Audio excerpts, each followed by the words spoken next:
होना नहीं चाहती थी, मुझे एग्ज़ाम देना ही नहीं था। मेरे दोस्तों ने ज़बरदस्ती करवाया और फिर जंग छिड़ गई। मैंने क्रैक किया 94% score in SOC analysis. What's up everyone, welcome back to my channel. मेरा नाम कोमल है और आज मैं आपको बताने वाली हूँ मेरी SOC एनालिस्ट सर्टिफिकेशन एग्ज़ाम में 94% स्कोर करने की सबसे अनएक्सपेक्टेड स्टोरी। एक ऐसी स्टोरी जिसमें ज़ीरो इंटेंशन था, एक गवर्नमेंट स्कॉलरशिप थी और एक जंग थी और थोड़ा सा लक जिसने सब कुछ बदल दिया। सो पिक्चर इज़ दैट कि मैं अपने बीटेक के थर्ड ईयर में थी और बस यूजुअल कॉलेज ग्राइंड चल रहा था, लाइक कॉलेज में डेली असाइनमेंट्स, एग्ज़ाम। अब एक ऑर्गेनाइजेशन है जो है RCAT, which is RCAT, it stands for Rajasthan centre of advance technology. ये लोग सर्टिफिकेशन पे स्कॉलरशिप देते हैं, fully funded by Rajasthan government.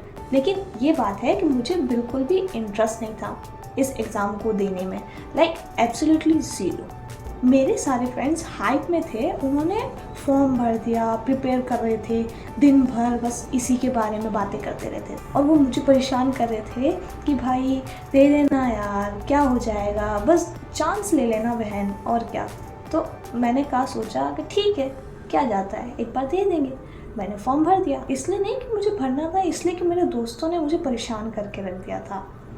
तो उनकी बातों में आके मैंने ये डिसीजन लिया और इस डिसीजन ने सब कुछ बदल दिया। सो एग्ज़ाम डेट्स अनाउंस हुई 7 मई से 9 मई 2025 तक। 3 दिन का एग्ज़ाम था, तो मेरा स्लॉट था 7 में, ठीक है, और दोस्तों का था 8 और 9 मई का था। अब एग्ज़ाम खुद कुछ खास नहीं था, बस MCQs थे, जनरल नॉलेज थी और सम बेसिक कंप्यूटर क्वेश्चन थे, तो ज़्यादा टेक्निकल नहीं था। मैंने दे दिया, वापस आई बस एक और दिन, ठीक है। बट उसी शाम इंडिया और पाकिस्तान का वॉर छिड़ गया और इसी वजह से 8 और 9 मई के एग्ज़ाम कम्प्लीटली कैंसल्ड। सो बस मेरा 7 मई को एग्ज़ाम हो गया और मेरे दोस्तों का रह गया, उनका कैंसिल हो गया। सोच के देखो, एग्ज़ाम देने वाले स्टूडेंट की संख्या एकदम कम हो गई, क्योंकि एक दिन ही एग्ज़ाम हुआ था और बाकी 2 दिन का कैंसिल, तो कंपटीशन और सारे लो हो गए। सो मैंने स्कॉलरशिप एग्ज़ाम में 55% ओवरऑल स्कोर किया और रिड्यूस्ड कंपटीशन की वजह से मुझे 70% स्कॉलरशिप मिल गई।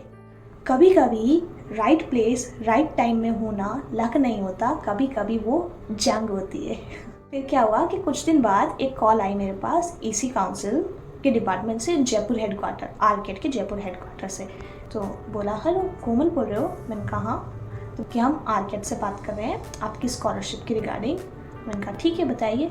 उन्होंने बोला कि हम आपको SOC एनालिस्ट एग्ज़ाम पे 30% ऑफ देंगे। सो आपके स्कॉलरशिप के परसेंटेज और ये 30% मिला के आपको 100% फ्री मिल जाएगा। और अगर आप CEH देना चाहते हैं तो हम आपको 50% और 15% ऑफ देंगे, जो 85% हो जाएगा। तो मैंने कहा, अब मैं वहाँ खड़ी खड़ी सोच रही हूँ कि जब मुझे फ्री में मिल रहा है तो मैं पैसे क्यों खर्च करूँ।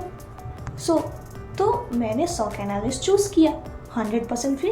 अब मेरे दोस्तों का क्या, उन्होंने मुझे ज़बरदस्ती भेजा था, फॉर्म भरवाया था, वो क्वालिफाई नहीं हुए, वो पीछे रह गए, और मैं जिसको ये करना भी नहीं था वो उसको मुझे फ्री में सर्टिफिकेशन कोर्स मिल गया। सो लाइफ ऐसी ही फ़नी होती है। तो मैं जयपुर के RCAT के हेडक्वार्टर और सेंटर में अपनी 1 मंथ की ट्रेनिंग के लिए गई और ऑनेस्टली इट वॉज इनक्रेडिबल। वहाँ का इन्वायरमेंट अमेजिंग था, वहाँ का लैब्स, वहाँ का ग्रेट इंफ्रास्ट्रक्चर, टीचर्स बड़ी एक्सपीरियंस और फ्रेंडली थे। वो बस थ्योरी नहीं पढ़ा रहे थे, उन्होंने हर दिन हमें प्रैक्टिस क्वेश्चंस भी दिए थे। और सबसे बड़ी बात कि ट्रेनिंग के एंड में उन्होंने हमें 400 प्रैक्टिस क्वेश्चंस की एक बैंक दिया था, एक पूरी PDF दी थी, और उन्होंने बोला था कि आप इनको पढ़ लेना, इनसे बाहर कोई क्वेश्चन नहीं आएगा, ये उनका प्रॉमिस था। लाइक उन्होंने अपने गट फीलिंग से बोला था। तो मैंने कहा ठीक है, तो मैंने उन 400 क्वेश्चंस की मेहनत की।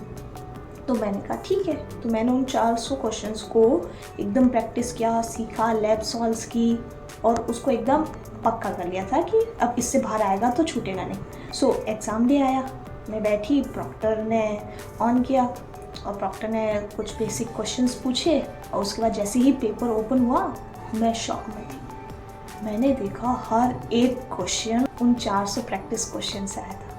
मैं शॉक में भी थी और हैप्पी भी थी, बट मैं प्रॉक्टर को शो नहीं कर सकती थी, इसलिए मैंने अपने एक्सप्रेशंस को कंट्रोल में रखा, अपनी एक्साइटमेंट को कंट्रोल रखा और एक एक क्वेश्चंस मैंने सॉल्व करना शुरू कर दिया।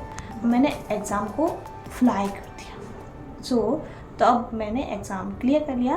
अब मैंने 100% तो नहीं दे पाई क्योंकि 400 क्वेश्चंस थे, उसमें से 100 आए तो कुछ कुछ में रह गई, तो इस वजह से मेरी प्योर मेमोरी तो नहीं रह पाई। तो मैंने जब एग्ज़ाम एंड किया तो मुझे शो हुआ 94%। मैंने कहा चलो ठीक है, 100% नहीं, वरना प्रॉक्टर को शक हो जाता कि ये कहीं से देख के आई है। सो मैंने 94% सर्टिफिकेट लिया और मैंने इसके लिए 1 भी रुपये नहीं दिया था। कुछ दिन बाद जब मेल पे सर्टिफिकेट आया और मैं बस वहाँ बैठ के उसे देख रही हूँ और सोच रही थी कि इस जर्नी के बारे में, कि एक जर्नी जो 0 इंटेंशन से शुरू हुई, जिसको दोस्तों ने ज़बरदस्ती करवाया और इंडिया वॉर के जंग ने इसे बूस्ट कर दिया और स्कॉलरशिप ने फ्री कर दिया और 400 प्रैक्टिस क्वेश्चंस ने इन्हें 94% स्कोर दिलाया। यहाँ से ये लेसन मिलता है कि कभी कभी वो अपॉर्चुनिटी जो आप नहीं चाहते वो आपकी लाइफ बदल देती है।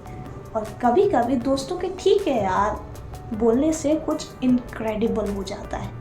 और कभी कभी लक सिर्फ चांस नहीं होता, वो प्रिपरेशन मीटिंग अपॉर्चुनिटी होती है सबसे अनएक्सपेक्टेड तरीके से।